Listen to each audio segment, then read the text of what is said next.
우크라이나 전쟁이 일어나면서 미국이 러시아 외환보유고를 압류했어요. 그런데 이게 부메랑이 돼서 이를 계기로 금 수요가 폭발적으로 늘어났습니다. 상대적으로 금은 안전하다는 걸 그때 각국 정부가 보고 그 다음서부터는 그들의 외환보유고에 안전한 금을 담기 시작한 거죠. 옛날처럼 미국이 이거를 억누를 수 있는 처지가 아니 되나서 이제 비로소 금 시장은 시장의 수요와 공급에 의해서 시장 가격이 결정되는 정상화 단계로 들어갔습니다. 그러다 보니까 여태까지 억눌려 있던 용수철이 튀어오르면서 가격이 오르고 있는 겁니다. 비트코인과 가상자산 투자 늦지 않았습니다. 코인 특강 아래 링크에서 신청하세요. 예, 저는 32년간 우리나라 무역투자 진행기관인 코트라에서 근무를 했습니다. 그중 해외 7개국에서 18년을 보냈고요. 오늘 주목해볼 내용은 또 금투자 관련해서 또 여쭤보고 싶습니다. 최근에 금투자가 좀 주목받고 있는데 교수님께서는 금투자 어떻게 보고 계신가요? 결론부터 말씀드리자면 금투자는 전망이 밝습니다. 우선 기본적으로 2008년도 글로벌 금융위기 이후에 각국 중앙은행들은 외환보유고에서 미국 국채 대신 금을 담기 시작했습니다. 그러다 보니까 금값의 상승은 달러의 불신을 불러온다고 그래서 미국 정부가 금 선물 시장을 통해서 강력하게 규제하기 시작해서 온수당 2,000달러를 넘으면 어김없이 개입을 했습니다. 그런데 최근 들어서는 2022년에 우크라이나 전쟁이 일어나면서 미국이 러시아 외환보유고를 압류했어요. 즉 그 얘기는 해외에 예치되어 있는 미국 국채를 이제 압류한 건데, 그런데 이게 부메랑이 돼서 오히려 이를 계기로 금 수요가 폭발적으로 늘어났습니다. 즉 왜 늘어났냐면 러시아의 외환보유고 같은 경우를 보니까 금은 자국 내에 보관하고 있고 외환보유고 중에서 미국 국채는 수익을 얻기 위해서 이건 해외은행에 예치했었는데, 그러다 보니까 미국이 압수한 거는 해외은행에 예치되어 있는 러시아의 미국 국채를 압수한 거고, 상대적으로 금은 안전하다는 걸 그때 각국 정부가 보고 그 다음서부터는 그들의 외환보유고에 안전한 금을 담기 시작한 거죠. 이때 금 가격이 온스당 2,000달러 이상으로 확 튀어오르면서 미국이 금 가격 결정에 대한 주도권을 잊어버렸습니다. 그리고 그 이후에는 선물 시장의 규제를 함부로 가할 수 없었던 게, 선물 시장은 마감일이 되면 현물 인도 원칙입니다. 그러니까 투자자가 현물로 달라 그러면 현물로 내줘야 돼요. 그런데 사실 여태까지는 투자자의 99%가 이거를 계속 롤오버를 시켰지 현물을 요구하는 사람들은 거의 없었어요. 그런데 최근에는 이게 바뀌고 있습니다. 즉 현물을 요구하는 사람들이 많이 늘어나기 시작했어요. 그래서 이제는 함부로 가격을 인위적으로 낮추면 오히려 싼 가격에 금이나 은을 내줘야 될 형편에 다다랐기 때문에 이제는 정부가 그렇게 옛날처럼 규제를 하지 못하고, 또 하나는 지금 브릭스 국가들이 금을 엄청나게 수입을 하고 있습니다. 그통의 시장의 수급 상황이 이러한 수요 폭발로 인해서 옛날처럼 그렇게 함부로 미국이 이거를 억누를 수 있는 처지가 아니 되나서 이제 비로소 금 시장은 시장의 수요와 공급에 의해서 시장 가격이 결정되는 정상화 단계로 들어갔습니다. 그러다 보니까 여태까지 억눌려 있던 용수철이 튀어오르면서 그 반작용으로 가격이 오르고 있는 겁니다. 이 내용을 하나하나 좀 살펴보겠습니다. 우선 지금 보이는 그래프가 2008년도 금융위기를 계기로 해서 각국 중앙은행들이 금을 사들이기 시작하는 거를 볼 수 있습니다. 지금 그래프에서 외환보유고의 금 수량이 계속 줄었다가 2008년도 글로벌 금융위기를 계기로 해서 다시 금의 수량이 계속 늘어나는 모습을 우리가 확인할 수 있고, 또 이 중심에는 브릭스 4개국이 있는데 이게 글로벌 금융위기를 계기로 해서 브릭스 4개국의 금 수입이 엄청나게 폭발적으로 늘어나고 있는 모습을 볼 수 있습니다. 그러니까 2008년 이후로 2018년까지 한 10여 년 동안에 이들이 수입한 금의 양이 자그마치 2만 9천 톤 정도 됩니다. 그런데 이 2만 9천 톤이라는 게 지금 감이 잘 안 오시겠지만 이게 얼마나 큰 수치인지를 알기 위해서 세계의 금 생산량을 좀 보겠습니다. 지금 화면에 보이는 것처럼 최근 들어서 금 채굴 기술이 발전하면서 금 생산량이 이렇게 폭발적으로 늘어나기 시작했습니다. 그런데 이 그림은 2020년경에 저 오른쪽 하단을 보면 연 생산량이 3,100톤이었어요. 저 때가 2022년인데 그런데 최근에는 저게 조금 더 늘어나서 연평균 한 3,500톤 내외를 생산합니다. 그러면 이거를 한 10년 잡으면 3,500톤이라고 그래 또 10년이면 35,000톤인데 우리가 아까 본 그래프는 브릭스 4개국이 10년 사이에 2만 9천 톤을 수입을 했으니까 거의 세계 생산량의 90% 가까이를 브릭스 4개국이 수입을 한 겁니다. 그 정도로 지금 브릭스 4개국의 수입 물량이 대단한 기세고 그러다 보니까 이제는 미국이 함부로 금 가격을 내리누르는 그런 짓을 이제 할 수 없게 되는 이 얘기는 한마디로 금 시장이 이제 비로소 정상화된 겁니다. 수요와 공급에 의해서 가격이 결정되기 시작한 겁니다. 미국이 어떻게 금 시장을 인위적으로 내리눌렀는지 그 예를 한번 들어보겠습니다. 2020년 팬데믹 사태가 터지면서 세계 각국은 돈을 엄청나게 찍어냈습니다. 그러니까 이 위기를 막기 위해서 지금 왼쪽에 보이는 그래프가 세계 4대 기축통화의 발행액인데 저기 빨간색이 달러 발행입니다. 달러 발행액이 글로벌 금융위기 이전만 하더라도 한 8천억 달러 내외였어요. 1조 달러가 채 안 됐습니다. 그런데 글로벌 금융위기 때 통화 완화 정책을 쓰면서 저게 한 4조 달러를 넘어섰다가 그다음에 긴축을 하면서 저게 한 3조 7천억 달러까지 줄어들었는데 그때 팬데믹이 들이닥치자 2달 만에 3조 2천억 달러를 찍어내고 그 외에도 계속 통화 완화 정책을 쓰면서 결국은 달러가 한 9조 달러까지 발행됐습니다. 그 얘기는 글로벌 금융위기 이전과 비교하면 10여 년 사이에 달러의 발행액이 10배나 늘어난 겁니다. 엄청난 속도로 통화 남발이 되는 거죠. 그런데 이렇게 달러가 많이 시중에 풀리다 보면 경쟁국들의 통화도 같이 비슷한 규모로 풀려야 환율 전쟁에서 밀리지 않습니다. 그리고 그들도 위기를 맞아서 돈을 많이 찍어낼 필요성을 느꼈고 이 그래프에서 맨 위에 있는 노란색 선은 중국의 위안화입니다.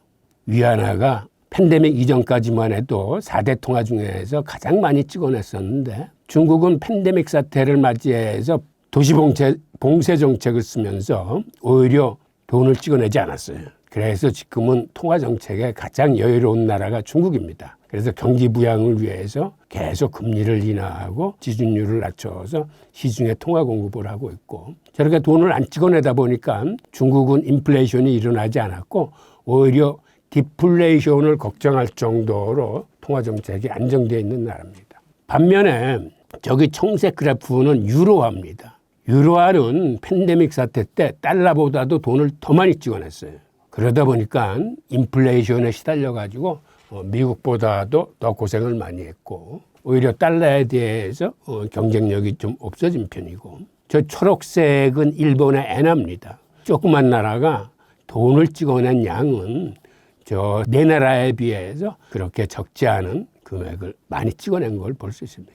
그런데 2020년에 이렇게 돈을 많이 찍어냈으면 사실은 달러의 대체 자산이라 일컬어지는 금이나 은은 여기에 비례해서 가격이 많이 올라야 됩니다. 이렇게 통화가 남발되면 달러 가치가 희석되는 거기 때문에 달러의 대체 자산이라 일컬어지는 금과 은은 그만큼 가격이 상승해야 되는데 오른쪽 그래프를 보면 이게 금 선물 가격인데 오히려 2020년 하반기서부터 올라야 될 가격이 슬금슬금 내리는 걸 볼 수 있어요. 그러니까 시중에 돈을 이렇게 많이 찍어놓는데도 가격이 내린다는 게 좀 이상하지 않습니까? 2020년에 미국 정부가 이 금값이 너무 치솟으니까 강력하게 금 선물 시장을 규제하기 시작했습니다. 즉 투자자들이 계약을 할 때 위탁 증거금을 내야 되는데 이거를 8차례에 걸쳐서 가격을 인상을 했어요. 그러니까 연초에 계약당 4,950달러만 내면 됐었는데 연말에는 이게 자그마치 12,650불로 8번이나 인상이 돼서 연초 대비 155.5%가 인상이 됐습니다. 이런 개시증거금뿐만 아니라 유지증거금이라고 또 있습니다. 그러니까 계약을 유지하는 데 필요한 증거금인데 이 또한 8차례에 걸쳐서 연초 대비 155.5%가 인상이 됐어요.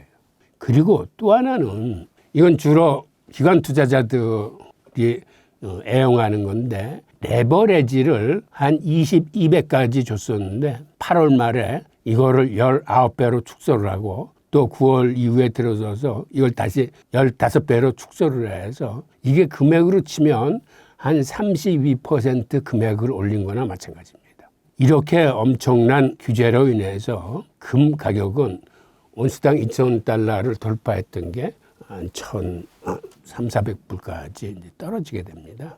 그리고 하반기에 가격이 떨어지는데도 증거금을 3차례 더 인상을 했어요. 한마디로 이제 확인 사살을 한 건데 그리고 이렇게 레버리지를 축소하고 이때 큰 손들이 금시장을 떠납니다. 그리고 이들이 비트코인으로 이동을 해요.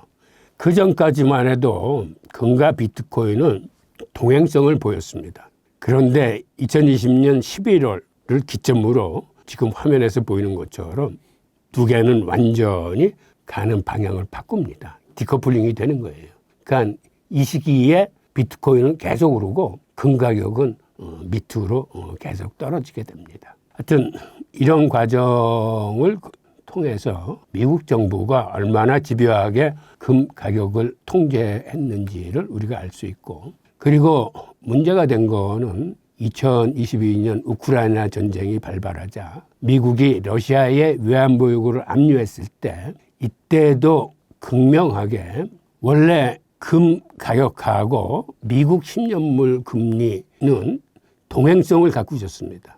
즉 금이라는 건 금리가 떨어지면은 가격이 오르는 거예요. 금리가 떨어진다는 거는 채권 가격이 오르는 걸 얘기하는 겁니다. 그러니까 채권 가격이 오르는 거와 금 가격이 오르는 게 저렇게 동행성을 가지다가 우크라이나 전쟁 때 미국이 러시아 외환보 요구를 압류하는 시점에 이것도 완전히 디커플링 되기 시작한 걸 알 수 있습니다. 즉, 금 가격은 계속 오르는데 반해서 10년물 국채 가격은 급격하게 떨어지는 모습을 보실 수 있어요. 그러니까 급격하게 떨어진다는 얘기는 금리가 급격하게 오른다는 걸 의미합니다.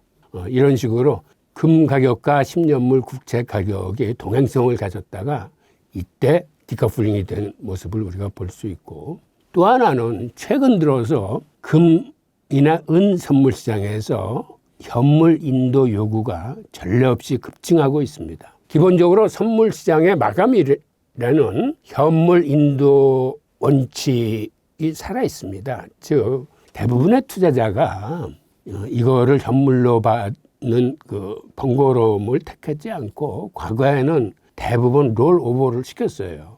그러니까 99%가 롤오버가 대세였는데 이게 지난 한 2년 전서부터 선물 마감일에 현물을 인도하는 요구가 예전에 비해서 굉장히 많아졌습니다. 그러다 보니까 지난해 5월에는 평소에 약 9.5배에 달할 정도의 물량을 인도해 줘야 됐습니다. 이게 코맥스 역사에서 전례 없는 규모인데 최근 들어와서 이렇게 현물 인도 요구가 많아지면서 즉 선물 시장이나 ETF 시장은 이 시장을 이제 페이퍼 마켓이라고 부릅니다. 그러니까는 원래 실물 금이나 은을 가지고 거래하는 게 아니라 대부분 증서로 거래하는 거였기 때문인데 그런데 이 시장이 최근 들어와서는 실물 요구가 많아지면서 페이퍼 거래가 이제 실물 거래를 선호하는 방향으로 이제 바뀌게 됩니다.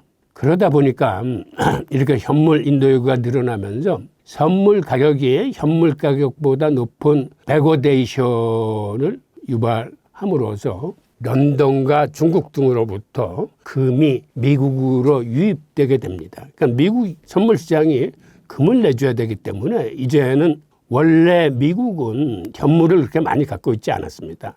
금의 현물은 아직까지는 런던이 주도하고 있고 또 한편 중국이 세계 최대의 생산국이자 세계 최대의 수입국이기 때문에 중국이 이 두 나라가 현물을 많이 갖고 있는데 미국이 현물 그 인도 요구에 대응하기 위해서 이 두 나라로부터 금을 많이 유입하게 됩니다. 그러다 보니까 이제는 과거처럼 지금 이 그래프가 금 가격의 추이인데 지금 2022년도에 2,000달러를 돌파하자 시장에 규제를 가해서 가격을 떨어뜨려서 저게 한 1,300~1,400불까지 계속 내려와 있었고 또 팬데믹 사태 때 금 가격이 다시 치솟자 이때 아까 말씀드린 것처럼 8차례에 걸친 규제를 통해서 금 가격을 눌러서 올라가던 금이 다시 내려오기 시작합니다. 그러다 우크라이나 전쟁을 계기로 이 수요가 폭발하기 시작하면서 지금 보시는 것처럼 마치 용수철이 튀어오르듯이 가격이 위로 치솟고 있는데 이게 이상한 게 아니라 오히려 과거에 억눌렀던 시장이 이제 정상화되면서 시장의 수요와 공급에 의해서 가격이 결정되기 시작한 단계로 지금 진입하고 있다. 이렇게 이해를 하시면 될 것 같습니다. 다음으로는 은에 대해서 좀 여쭤보고 싶습니다. 올해 은 가격이 94% 이상 상승하면서 금보다 더 높은 상승률을 보였는데요. 은 가격이 오르는 이유 무엇이라고 할 수 있을까요? 은 가격이 오르는 이유도 금 시장하고 똑같은 이유입니다. 지금 화면에 보이는 이 은 가격 그래프가 금이 규제를 받았을 때 은도 똑같이 규제를 받았어요. 그러니까 미국 정부가 금 시장만 규제를 한 게 아니라 은 시장도 규제를 했는데 그래서 지금 그래프를 보면 2012년경서부터 규제를 받아서 계속 가격이 떨어지는 모습을 보실 수 있고 그다음에 팬데믹 사태 때 2020년 때 돈이 많이 풀리니까 가격이 급등하기 시작하자 또 이때도 어김없이 미국 정부가 8차례나 개입을 해서 금 가격을 떨어뜨릴 때 은도 마찬가지로 가격을 떨어뜨렸습니다. 그러다가 우크라이나 전쟁을 통해서 이때서부터 가격이 이제 폭발하기 시작한 건데 올해 은 가격 상승률이 어저께 그 FOMC가 12월 금리 인하를 하면서 달러 가치가 급락을 했습니다. 그러다 보니까 어제 하루만 해도 은 가격이 한 3% 급등을 해서 올해 은 가격 상승률이 자그마치 125%예요. 그 정도로 지금 엄청난 기세로 은 가격은 정상화되고 있습니다. 그러니까 이렇게 급등하는 게 이상한 게 아니라 여태까지 눌려있던 가격이 이제 비로소 시장의 수요와 공급 법칙에 의해서 가격이 정상화되고 있다. 이렇게 이제 이해를 하시면 될 겁니다. 그런데 은 가격이 이렇게 금보다도 더 빠른 모습으로 치솟고 있는 데는 사실 이유가 있습니다. 미국 정부가 금과 은 선물 시장을 똑같이 규제를 했는데 은은 이런 인위적인 가격 조작이 하나가 더 있어요. 은을 매집하는 기관이 생각보다는 많습니다. 그중에 대표 기관이 JP모건 체이스 은행입니다. 그런데 JP모건 체이스 은행은 은을 매집하면서 불법적인 수단을 동원해서 시세 조작을 하면서 매집을 했습니다. 무슨 얘기냐면 가격을 끝까지 내리눌러 가지고 거의 채굴 원가 정도에서 매집을 할 정도로 시세 조작이 심했습니다. 그러다 보니까 은이 금보다는 더 가격이 억눌려져 있었어요. 그런데 최근 들어와서 이제는 현물을 요구하는 게 증가하면서 그다음에 브릭스의 수입 물량이 대폭 늘어나면서 이제는 미국 정부도 그렇고 JP모건도 시세 조작이 불가능하게 됐습니다. 게다가 은의 특징이 은은 산업용 수요가 많은 금속이에요. 왜 이렇게 산업용 수요가 많냐면 지구상의 모든 금속 중에서 전기 전도성과 열 전도성이 가장 좋은 게 은입니다. 우리가 이제 전기를 보낼 때 주로 구리선을 이용해서 전기를 보내는데 전기를 더 빠르게 더 효율적으로 보내려면 사실은 은선으로 보내야 됩니다.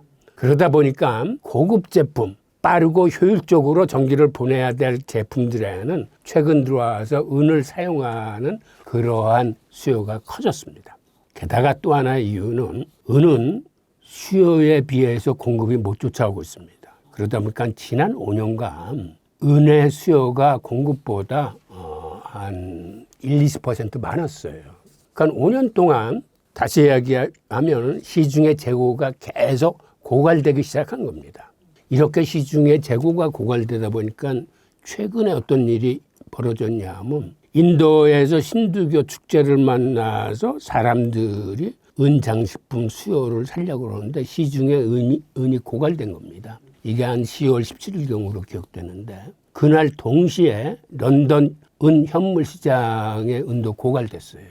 그래서 사람들이 깜짝 놀랐습니다. 인도와 런던이 동시에 은이 고갈돼서 거래가 중단됐습니다. 그러다 보니까 그간 꾸준히 거론됐던 종이은 음모론이 다시 표면화되면서 야, 이거 종이은 발행에 비해서 지금 시중에 은이 없는데 종이은을 너무 많이 발행한 거 아니야? 심지어는 종이은이 현물에 비해서 100배, 심한 경우에는 뭐 250배까지 얘기할 정도로 이 논쟁이 가열화되면서 이날 이후 은값이 한 18% 빠졌어요. 그리고 종이은 논란이 이제 본격화됐는데 그러자 그 다음 날은 금 가격이 또 폭락하기 시작했습니다. 즉 금시장에도 이 종이금 문제가 논란의 이제 중심에 들어서게 된 겁니다. 자, 그러면 여기서 JP모건이 어떻게 은 가격을 농락했는지 그 이유를 보겠습니다.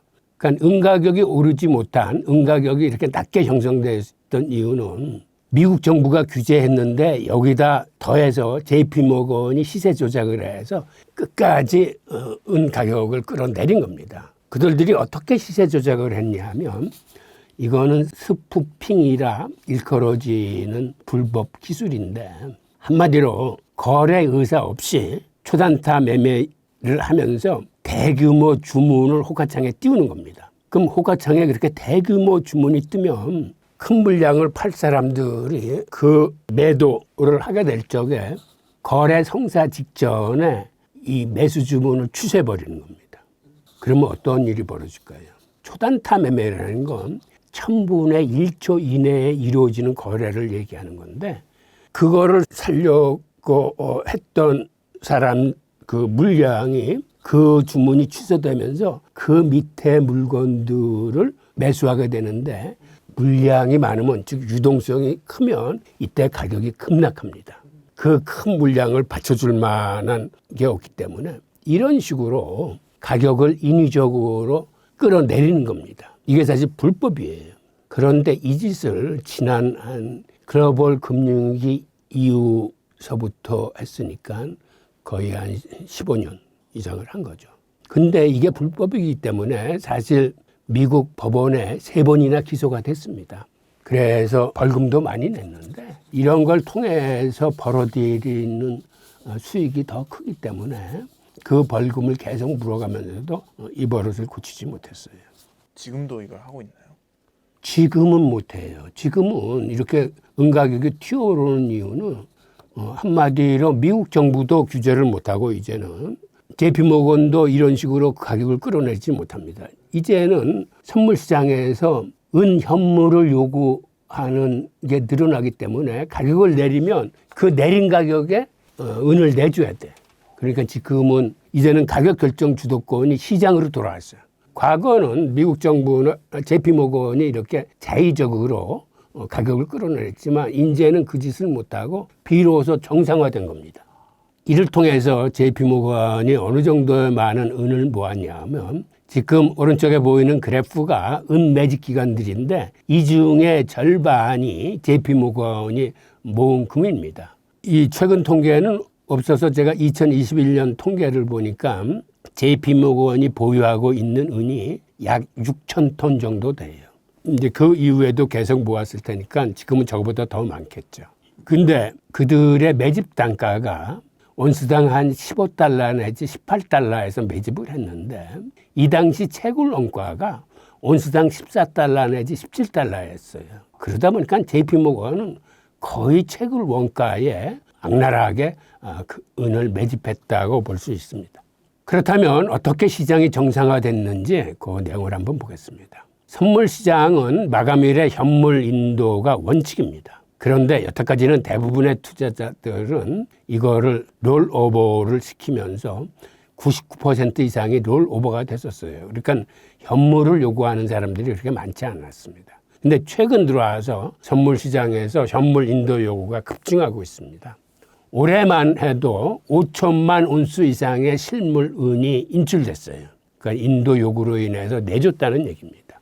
그러다 보니까 미국 선물 시장에 은이 부족하니까 런던 현물 시장에서 미국으로 은이 반입되기 시작했습니다. 그러니까 과거에는 선물 시장은 미국이 꽉 쥐고 있고 현물 시장은 영국이 꽉 쥐고 있어가지고 이 두 나라만 단합을 하면 은 가격을 주도해 왔었습니다. 그런데 이제는 이 주도권을 상실했어요. 그리고 최근 5년 동안에 이게 은의 공급량과 수요량인데 2021년서부터 보면은 수요량이 공급량보다 훨씬 많습니다. 그러다 보니까 5년 동안 시중의 재고가 계속 고갈되기 시작한 겁니다. 기본적으로 연간 은의 채굴량은 한 8억 온수 정도 됩니다. 그런데 이 중에서 4분의 3 정도는 이게 은광에서 나오는 게 아니라 금광이나 구리광산이나 아연광산에서 이것들을 재련하면서 이때 은이 부산물로 생산이 됩니다. 이렇게 부산물로 생산되는 게 은 채굴량의 한 75% 정도 되기 때문에 저렇게 공급이 부족하다 하더라도 이 공급을 채우기 위해서 생산을 그렇게 늘릴 수 있는 구조가 안 돼요. 그러니까 대부분 부산물로 생산되기 때문에. 그리고 금 같은 경우는 가격이 비싸기 때문에 전자제품이나 이런 데 쓰이더라도 이걸 폐기할 적에 금을 다시 회수를 합니다. 그건 추출 기술에 의해서 한 번 썼던 금도 다시 이렇게 회수를 하는데 은은 사실은 단가가 낮기 때문에 이거를 회수하는 데 들어가는 비용이 더 많아서 그렇게 재활용 추출이 활발하지 않습니다. 금을 회수할 때 그때 쫓아나오는 은이 거의 대부분일 정도로 그래서 이렇게 재활용으로 끄집어내는 은이 약 한 2억 온수 정도 돼요. 그러니까 두 개를 합쳐서 연평균 생산량이 한 10억 온수 정도 됩니다. 은의 공급량이. 그런데 수요는 최근 들어와서 연간 11.5억 내지 한 12억 온수가 사용되고 있어요. 이 이유는 아까 말씀드렸지만 산업용 수요가 크게 늘어나기 때문입니다. 그래서 연간 부족분이 한 1.5억 내지 2억 온수 정도가 지금 부족해요. 즉, 이 얘기는 연간 한 2억 온수 가까이가 시중에서 고갈되고 있다는 얘기입니다. 그리고 지난 5년간 이런 고갈의 과정을 밟아오면서 한마디로 현물 시장에 은이 동락이 시작해서 인도와 런던의 그러한 거래 중단 사태를 맞이한 겁니다. 지금 이 화면에 보시는 이 그래프가 은이 부산물로 생산되는 거를 보여주는 건데 저기에 아연 재련할 때 나오는 은이 30% 정도의 비중으로 나오고 그 다음에 순수 은광에서 개발되는 게 한 28% 정도, 그 다음에 구리 재련할 때 나오는 은이 한 26.7%, 금을 재련할 때 나오는 은이 한 13.7% 이러한 정도로 대부분 이렇게 부산물로 은이 생산되고 있다라는 걸 우리가 알 수 있고, 그리고 은광 자체에서 나오는 은은 근대에서부터 중남미의 페루나 멕시코 같은 데 은광을 계속 해왔기 때문에 이제는 은광도 은광석이 고갈되는 상태입니다. 이렇게 고갈이 되면 어떤 문제가 발생하냐 하면 더 깊이 파내려 가야 되기 때문에 생산비가 더 들어. 게다가 이제는 좋은 광석이 크게 남지 않아가지고 은의 품질이 많이 저하되는 그런 문제를 갖고 있습니다. 그러니까 구조적으로 은광산을 통해서건 이렇게 부산물로 생산되는 은이건 은의 공급 증가 가능성은 사실상 크게 없어요. 그러니까 수요는 계속 늘어나는데 공급이 늘어나지 못하는 겁니다. 지금 보시는 그래프가 그걸 대변해 주고 있는데 지금 2025년 올해 이후에 2030년까지 앞으로 향후 5년 동안의 공급 전망을 그린 건데 그래프에서 보시듯이 오히려 공급이 감소하고 있습니다. 앞으로 감소할 전망입니다. 즉 수요는 계속 늘어나는데 이렇게 공급이 감소하면 시중의 은 재고는 더 빠른 속도로 고갈되기 시작할 겁니다. 그러니까 은 생산은 이런 식으로 영구적인 구조적인 한계를 갖고 있다. 즉 공급 부분은 우리가 기대할 수 없다라고 이제 말씀을 드릴 수 있습니다. 그렇다면 이제 앞으로의 은 가격 어떻게 전망하고 계신가요? 앞으로 은 가격은 한마디로 은의 수요가 얼마만큼 빠르게 증가하는지 또 그에 따라서 시중의 재고가 얼마나 빠른 속도로 고갈되는지가 은 가격을 결정할 겁니다. 올해 뱅크 오브 아메리카 같은 경우는 내년에 은 가격이 온수당 한 65달러 갈 거다라고 전망을 했고 일부에서는 100달러까지 간다라고 전망을 했습니다. 그런데 이미 어제 날짜로 온수당 63달러를 돌파했어요. 그러니까 내년에는 사실은 얼마나 오를지 지금으로서는 감히 예측하기조차 힘들어요. 우선 문제는 시중의 실물 은 부족 사태가 지금도 예사롭지가 않습니다. 그런데 내년이 되면 얼마나 이 문제가 심각하게 수면 위로 떠오를지에 따라서 은 가격이 결정될 것 같아요. 지금도 시중에 은이 없다 보니까 미국이 런던이나 중국에서 빌려오는 은 그리고 런던 시장에 은이 고갈될 적에 런던도 비행기로 중국과 오히려 빌려줬던 은을 뉴욕에서 회수해 오면서 비행기로 날아왔습니다. 보통 금은 비행기로 공수를 하는데 은 같은 경우는 그렇게 가격이 높은 금속이 아니다 나서 배편으로 느긋하게 싸게 이동을 시키는데 이때는 하도 급하니까 비행기로 그냥 공수를 해왔어요. 그런데 이 대여 금리가 얼마인 줄 아십니까? 자그마치 지금 30%예요. 즉 시중에 은 재고가 그렇게 많지 않다는 걸 얘기합니다. 그러니까는 그냥 돈을 빌릴 적에도 우리가 지금 한 3, 4%는 빌리는데 은을 빌릴 적에는 이게 30% 내야 된다는 건 이 시장이 지금 예사롭지 않다는 거를 단적으로 얘기해 주는 거예요. 그럼 은의 향후 수요 전망을 한번 보겠습니다. 금은 산업용 수요가 한 7%뿐이 안 돼요. 그런데 은은 이게 60% 이상입니다. 지금 화면에 보이는 것처럼 주로 많이 쓰이는 게 태양광 패널, 그 다음에 전기차하고 하이브리드차, 그 다음에 AI와 데이터 센터, 고급 반도체 칩, 그 다음에 5G, 즉 고급 제품의 은수요가 많이 늘어나고 있어요. 이 내용을 좀 더 자세히 보면 지난 10년간 은의 산업용 수요가 지금 화면에서 보이는 것처럼 코로나 시기를 제외하고서는 꾸준히 늘어왔습니다.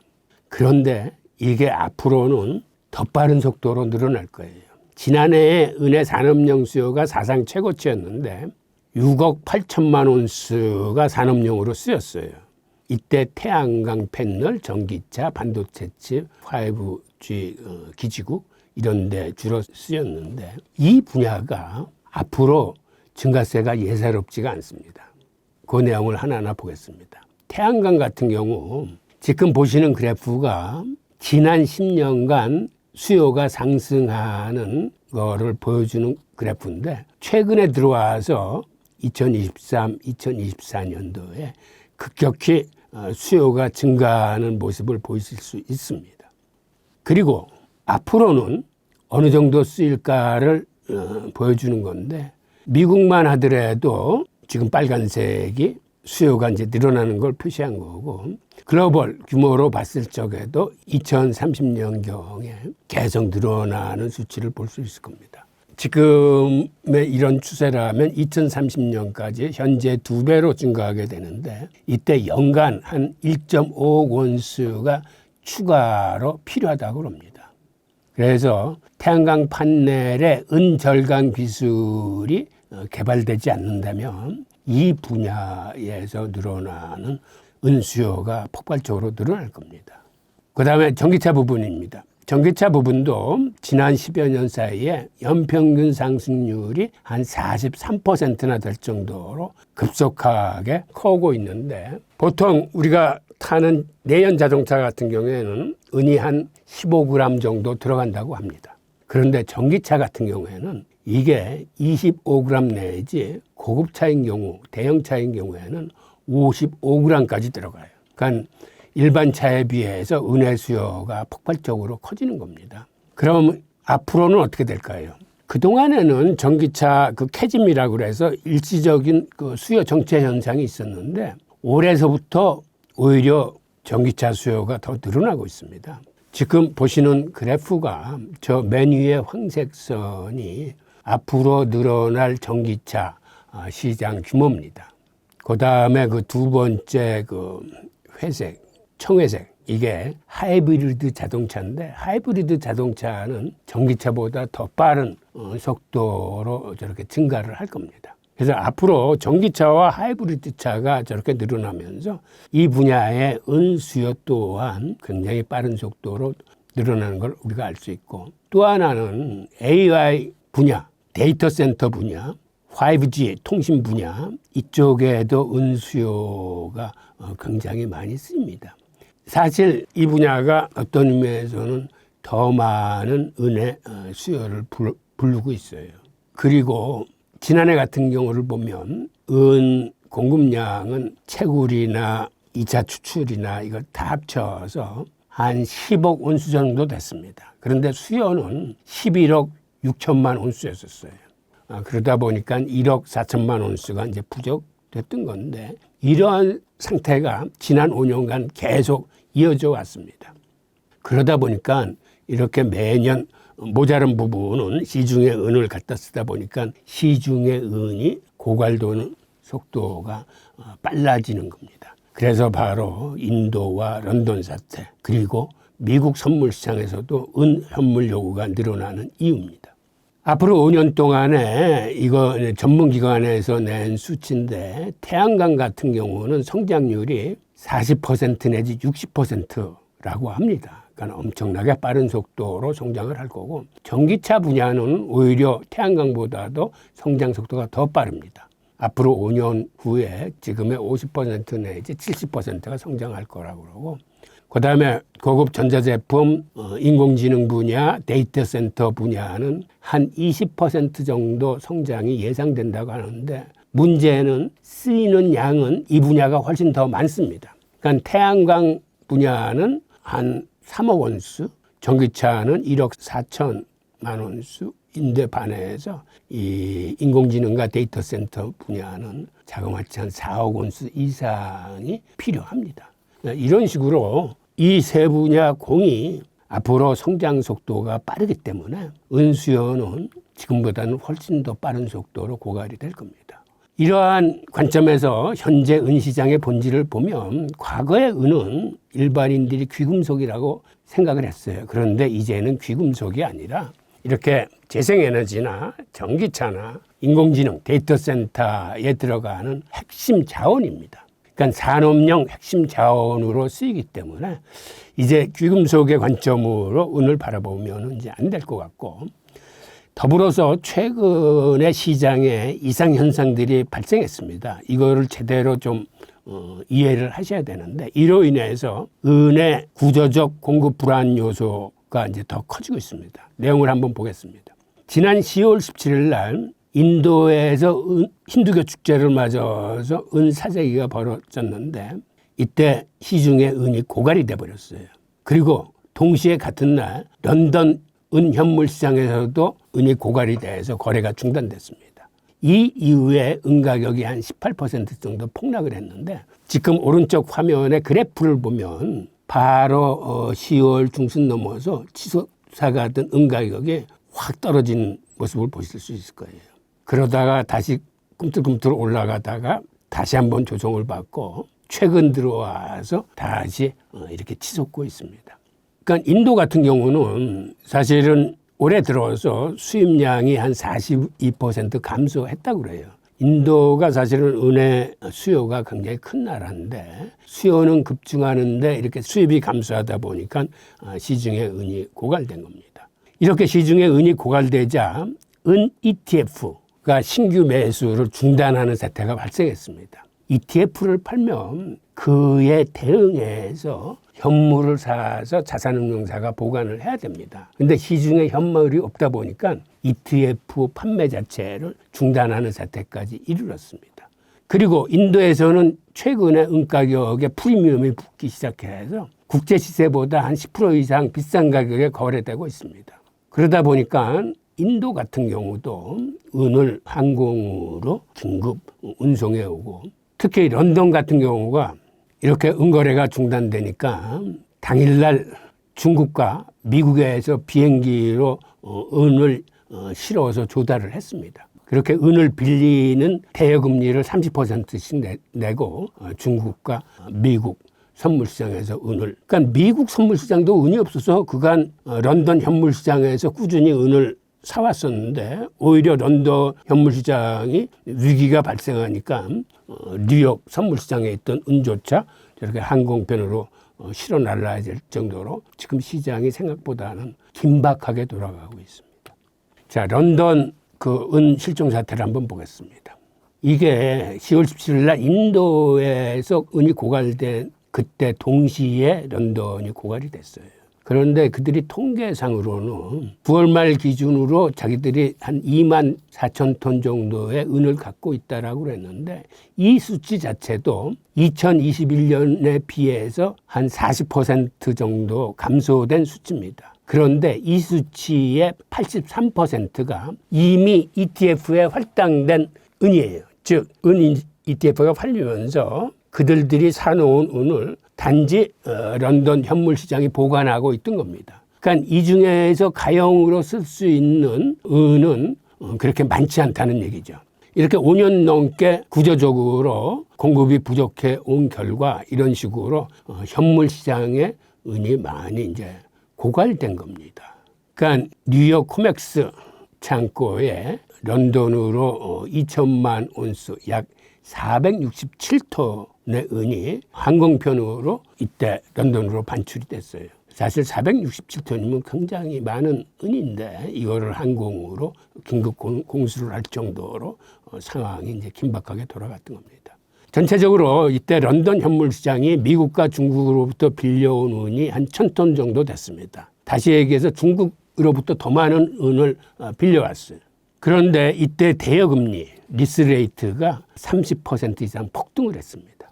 그리고 이 모든 은들을 당일로 항공편으로 이제 갖고 온 거예요.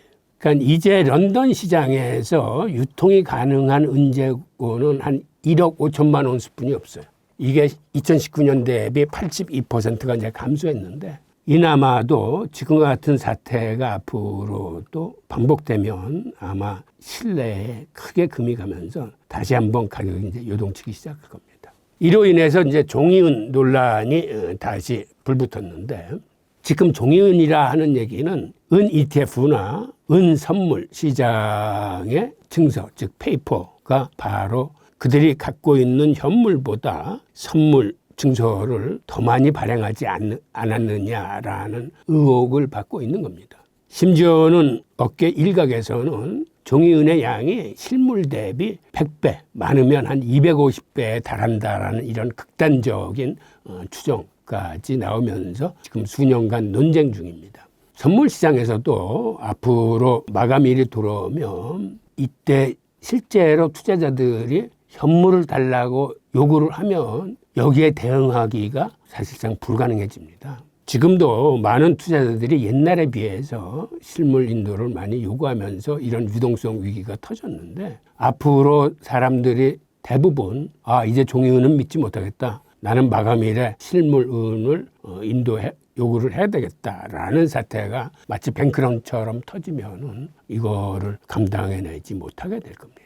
그러니까 종이은이 이렇게 나온 이유는 은행이 대출을 해줄 때 그들이 예금을 받은 것보다 훨씬 많은 대출을 해주면서 그들이 지급준비금 제도라는 걸 갖고 있습니다. 그러니까 그들 자본금의 한 8% 이상은 항상 비상금으로 준비했다가 이렇게 예금 인출 요구가 많이 한꺼번에 몰려오면 이거를 대응하기 위해서 지급준비제도를 쓰는 것과 마찬가지로 그러한 개념으로 종이은을 발행했을 거다라고 사람들은 지금 의심하고 있는 겁니다. 그리고 실제로 그 규모는 자세히는 알 수 없지만 그런 식으로 많이 증서를 발행했을 겁니다. 그러다 보니까 이 선물 시장이 계속 이렇게 현물 부족으로 이제 시달리게 되고 뉴욕 코맥스가 런던에서 계속 은을 사들이고 있고 또 런던 시장이 빵꾸가 나서 고갈되니까 코맥스 시장에 창고에 있던 은을 한강도로 실어가기도 하고 지금 은 부족 사태가 여기저기서 터지니까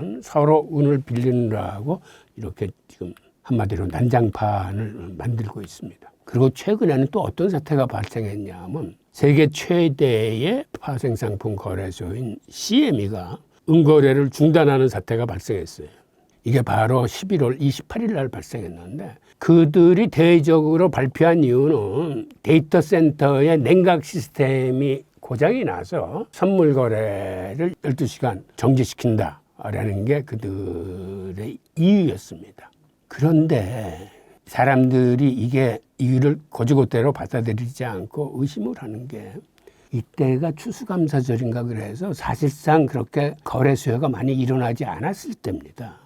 그리고 이 12시간이라는 시간을 벌어온 거는 그들이 은을 항공편으로 수입하기 위한 그런 시간 정도로 벌어들이고 우선 이렇게 기술적인 문제로 장애가 일어났다 손치더라도 이게 상당한 리스크가 부과된 겁니다. 그러니까 거래를 중단하고 가격 기능이 절지됐는데 그런데 문제는 이 12시간 사이에 다른 데에서 거래가 일어나면서 은 가격이 자그마치 4%가 급등을 해서 $55를 돌파했어요. 그러니까 사람들이 더 의심을 하는 겁니다. 세계 최대의 선물 거래소가 중단을 했는데 오히려 금 가격이 4% 급등해? 그렇다면은 CME가 그동안 시세 조작을 한 게 아니냐. 가격을 억눌러 왔던 게 아니냐. CME가 거래를 중단하니까 오히려 그때 다른 소규모 거래소의 거래로 인해서 은 가격이 저렇게 급등했다라고 해서 CME 신뢰도에 이제 훼손이 갔습니다. 그리고 전문가들은 이게 실물은이 고갈돼서 CME가 취한 조치일 수 있다라고 의혹을 제기하고 있는 겁니다. 그 다음에 지금 투자 기관들이 앞으로 은시장 전망을 하면서 어떤 내용을 얘기하냐면 UBS 은행의 애널리스트들은 은시장의 유동성 압박 현상이 발생할 수 있다고 경고를 하고 있습니다. 이 유동성 압박이라는 건 뭐냐 하면 평소 거래가 잘 되던 시장에서 갑자기 팔려는 사람들이 사라지고 살려는 사람만 몰리면서 가격이 순식간에 수직으로 폭등하는 현상입니다. 이런 게 올 수 있다고 지금 이제 경고를 하는 겁니다. 즉 공급 부족으로 인해서 수요만 폭발적으로 늘어나면서 가격이 수직으로 폭등하는 현상. 최근에 일어나는 은 가격 상승을 보면 바로 그런 식의 수직 상승하는 장대 양봉들을 볼 수 있습니다. 또 하나는 유동성 압박이 오더라도 생존해야 하는 영역들이 있습니다. 무슨 얘기냐면 미국의 테크 기업 같은 경우들 테슬라나 애플이나 혹은 우리나라의 삼성전자 같은 거대 기술들의 핵심 제품에는 은이 필수적으로 들어갑니다. 그렇다면 은 가격이 이렇게 확 치솟아도 이 사람들이 은을 사지 못하면 수백조 원을 들여서 지은 공장이 은 몇 톤이 없어서 멈춰설 수 있습니다. 이 경우에 기업들은 은 가격이 아무리 치솟아도 그 의미는 그렇게 크지 않고 생산 라인을 돌리기 위해서는 이들한테 부르는 게 값이 돼버립니다. 즉 테슬라나 애플이나 삼성전자는 은이 꼭 필요한데 지금보다 은 가격이 몇 배, 심지어 몇십 배 더 뛴다 하더라도 이 기업들은 은을 살 수뿐이 없는 그러한 상황에 처하게 된다는 그런 이야기입니다. 그리고 은 가격은 이게 경기 회복 시에 산업용 수요가 많기 때문에 이때는 금보다 은 가격 상승률이 훨씬 빨라집니다.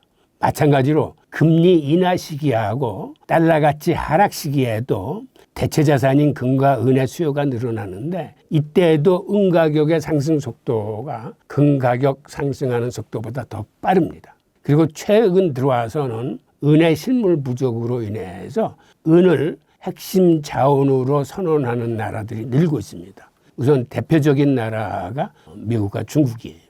어저께 달러 지수가 연준이 금리 인하를 결정하자 지금 화면에서 보이는 것처럼 저렇게 수직 낙하하고 있습니다. 달러 가치가 급락 중인데 여기에 비례해서 은 가격이 급등하고 있어요. 어제 하루에도 은 가격이 3% 이상 올라가지고 63달러를 돌파해버렸습니다. 그러니까 최근 얼마 전까지만 해도 한 58달러 선이었던 게 지금 상승 속도가 이렇게 빨라지고 있습니다. 그 다음에 은을 가운데 놓고 지금 미국과 중국이 대결 양상을 보이고 있는데 최근에 미국이 은을 국가 핵심 자원으로 지정을 했습니다. 그리고 이렇게 핵심 자원으로 지정하니까 이 프리미엄이 붙기 시작을 했는데 이를 본 중국은 이를 맞받아치면서 내년 1월 1일부터 은을 수출 허가제로 돌렸습니다. 즉, 은 수출을 하려면 중국 정부의 허가를 받아라라는 건데 이게 금지를 하기 위한 전초전인지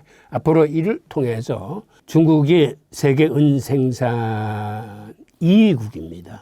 멕시코 다음에 중국인데 중국으로부터 은이 나오지 않는다면 이 또한 공급 충격의 이제 원인이 될 것 같습니다.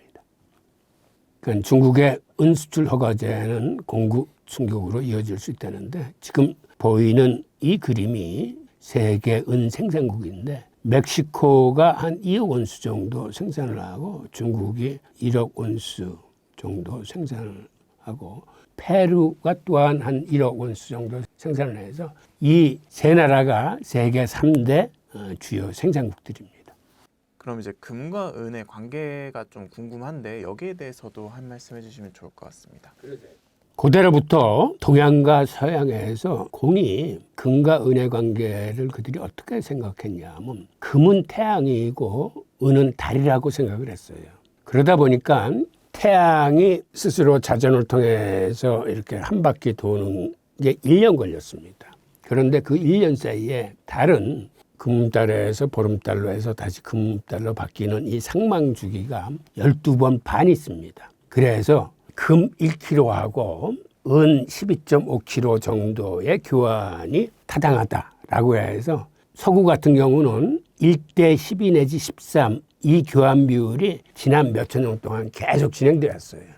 이 관계가 바뀐 거는 현대 들어와서 바뀐 겁니다. 그러니까 지난 몇천 년 동안 거의 변함없이 금과 은의 교환 비율은 한 1대 12 정도였습니다.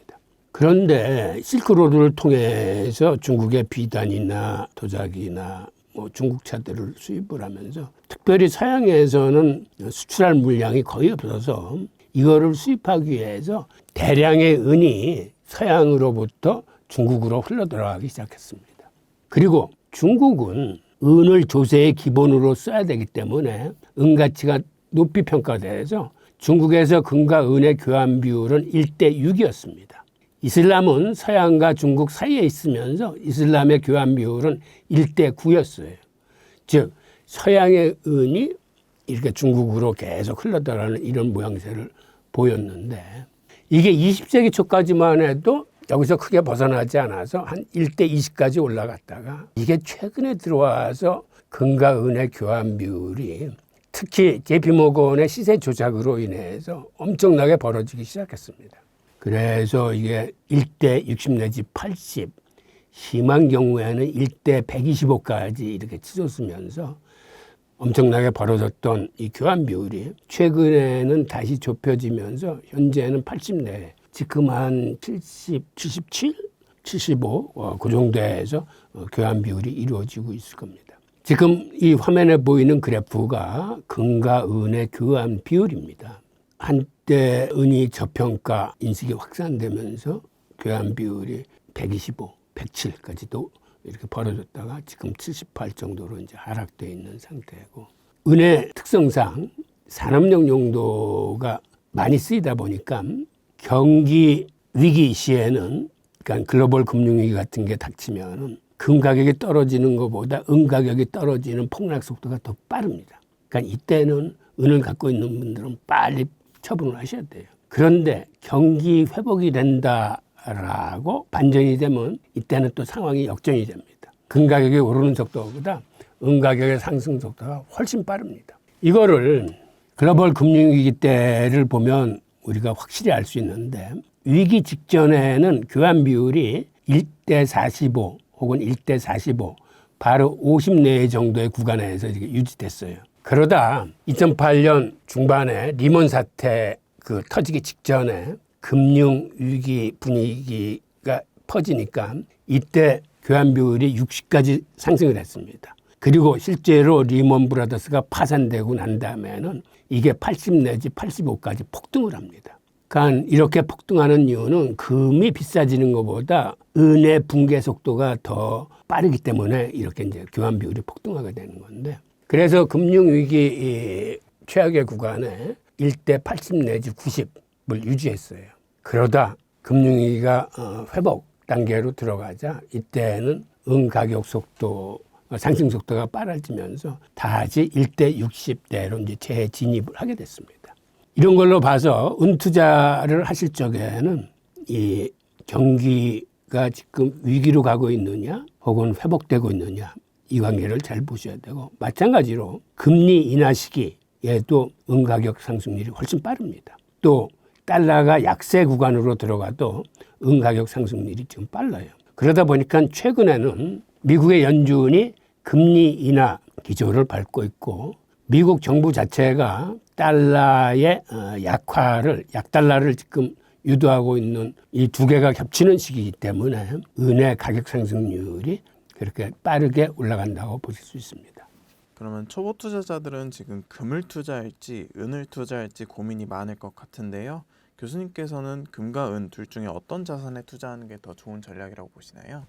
요거는 방금 말씀드렸던 것처럼 시기와 환경에 따라서 이게 다릅니다.